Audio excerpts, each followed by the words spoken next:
Hello everyone and welcome back to my channel, Edmond Mindaros. And for today's quick tutorial guys, and I'm going to show you on how to find Microsoft Edge bookmarks stored locations on PC.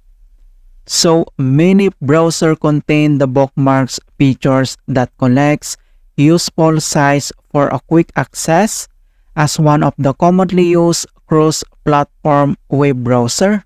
Microsoft Edge favorites stored locations varies from the different operating system. And without further ado, and let's go ahead. So all you have to do is to open up on a search menu.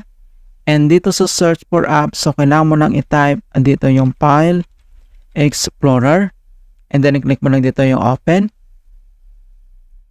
So, once na-open mo na itong File Explorer, and then dito lang sa left side menu, iselect mo lang dito yung This PC, and dito sa right side, dito lang sa Devices and Drives, so select mo lang dito yung ating C drive.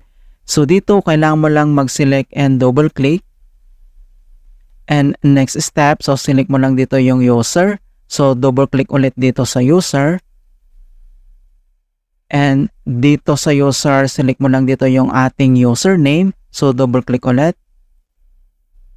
And dito sa ating username, and then select mo lang dito yung app data, alright?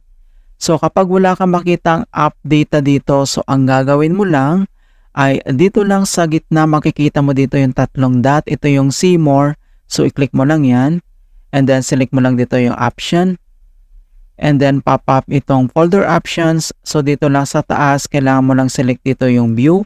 And then dito sa advanced settings, select mo lang dito yung show hidden files. So, check mo lang itong bilog na yan. And click mo lang dito yung apply. And click mo lang dito yung okay. And then makikita mo na dito yung app data. Alright? So, na-unhide na yung app data. So, dito kailangan mo ulit mag-double click. And next step, select mo lang dito yung local. So, double click ulit. And then dito sa local, and then select mo lang dito yung Microsoft. So, scroll down ka lang. And then, select mo lang dito yung Microsoft. Double click ulit. And dito sa Microsoft, and then next step, ay select mo lang dito yung Edge. Ito siya. So, double click ulit. And dito sa Edge, makikita mo dito yung user data. So, double click ulit dito. And dito sa user data, and then select mo lang dito yung default. So, double click ulit. Ayan. So, kung paano ba natin i-find yung Microsoft Edge favorite stored locations and protect bookmark. So, ang gagawin mo is mag-scroll down ka lang. Scroll down. Scroll down lang tayo. And then makikita mo na dito yung bookmarks. Alright? So, nandito na yung bookmarks. Bookmarks.msbak. Ito na siya mga kaibigan.